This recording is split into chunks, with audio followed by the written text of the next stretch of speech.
The invitation arrived wrapped in starlight. Not metaphorically, literally.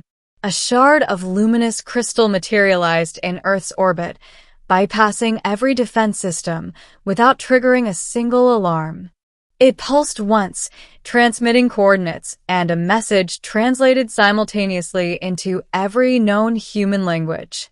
By decree of Her Radiant Majesty, Queen Alyra Solvarin, Sovereign of the United Spiral, Earth is invited to present a suitor in the Convergence of Crowns.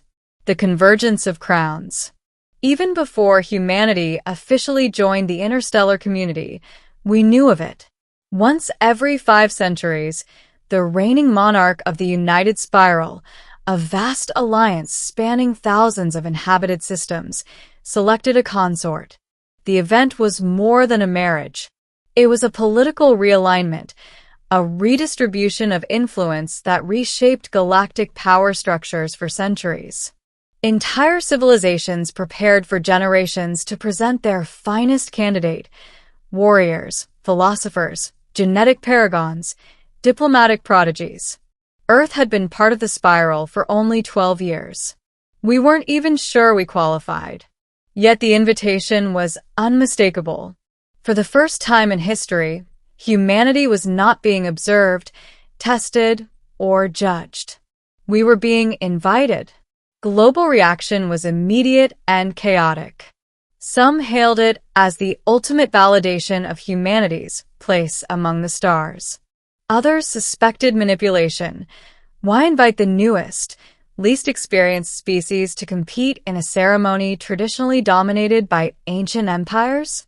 I had my own questions. Mostly, why me? My name was not on any list of political elites or military heroes. I was not genetically enhanced, not cybernetically augmented, not descended from royalty. I was a cultural historian. Specifically, I studied how civilizations survived transitions of power, which apparently made me interesting to someone. The spiral's envoy arrived in person, a being of liquid silver light who identified itself as Tathare, Herald of the Crown. It studied me in the United Earth Council chamber with what felt like unnerving thoroughness. "You are not your species' strongest," it observed. "No," I agreed. "Nor its most influential." "Also no. Yet your psychological profile indicates unusual equilibrium under scrutiny."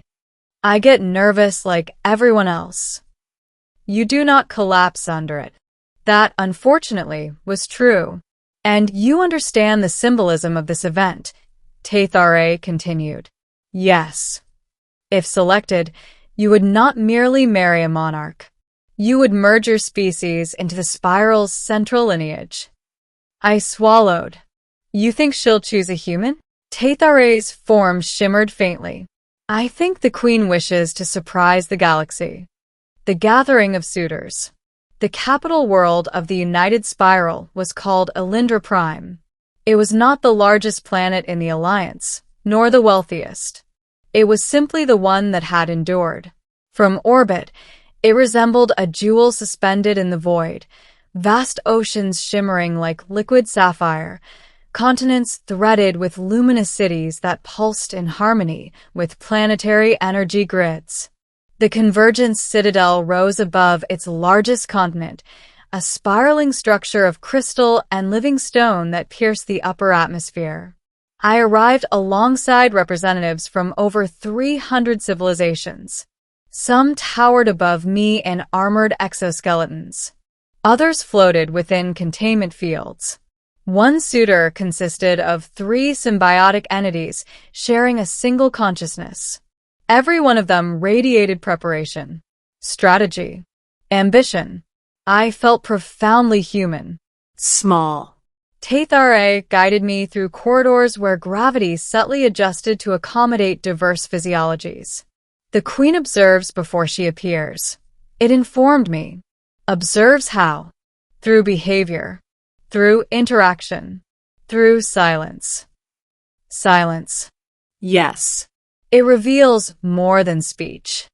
The suitors were housed in a grand atrium beneath a dome, of transparent crystal. Above us, stars burned cold and distant. Diplomatic exchanges began immediately. Alliances were hinted at, rivalries resurfaced. Displays of cultural prowess unfolded, holographic art, feats of strength, mathematical demonstrations that bent probability. I watched, listened, learned. A towering candidate from the Varex Dominion approached me on the second cycle. "You are the human," it rumbled, voice resonating like tectonic plates shifting. "Yes. You do not belong here." "Probably not," I replied. It blinked in confusion. "You admit this?" "I'm new." The Varex studied me longer than expected. "You do not posture." "Should I?" "It is customary." "I've never been good at customary." It emitted something like a low chuckle. "Interesting. The Queen appears." When Queen Alyra finally entered the atrium, conversation ceased instantly. She did not announce herself. The air simply changed. A subtle hum vibrated through the crystal floor. Light bent toward her as though gravity itself acknowledged her presence. She was taller than I imagined, draped in robes woven from starlight thread. Her skin shimmered with faint constellations beneath its surface. Her eyes were deep violet, flecked with gold, ancient and observant. A circlet of luminous metal hovered just above her brow, rotating slowly. She moved without haste, without insecurity, without need to impress. One by one, the suitors bowed according to their cultural norms. Some knelt fully, some lowered heads, some projected elaborate displays of fealty. I inclined my head respectfully, not because I resisted bowing, but because it felt honest. Her gaze lingered on me half a second longer than the others. Then she moved on. Middle, the trials of worth. The convergence was not a competition of combat or wealth. It was a sequence of trials designed to reveal compatibility. The first was the trial of perspective. Each suitor was presented with a simulated crisis, a planetary disaster, a political schism, a moral dilemma involving conflicting species survival. We were not judged on outcome. We were judged on reasoning.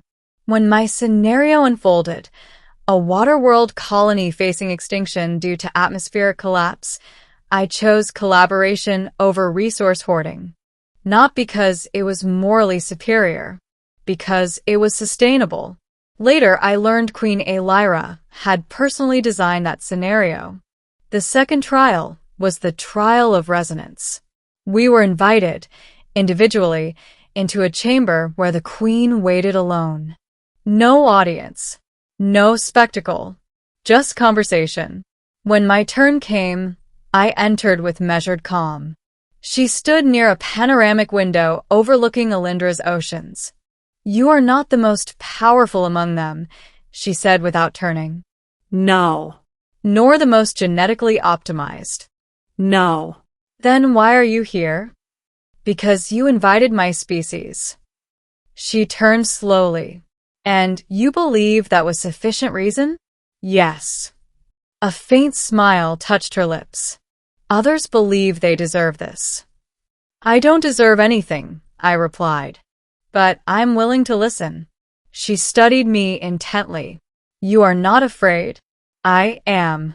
Constantly. But you remain." "Yes." Silence settled between us. "You do not attempt to impress me," she observed. "I don't know what would impress you." "That honesty does." Over several cycles, she spoke privately with each suitor. Rumors spread through the atrium, alliances forming, predictions circulating.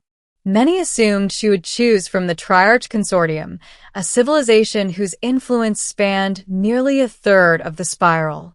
Others favored the Varex Dominion for its military strength. No one mentioned Earth. Not seriously. The decision. The final ceremony took place beneath the open sky of Alindra Prime. Thousands gathered within the Citadel's grand amphitheater. Representatives from every member civilization watched in person or through quantum relay. Queen Alyra stood at the center platform, radiating calm authority.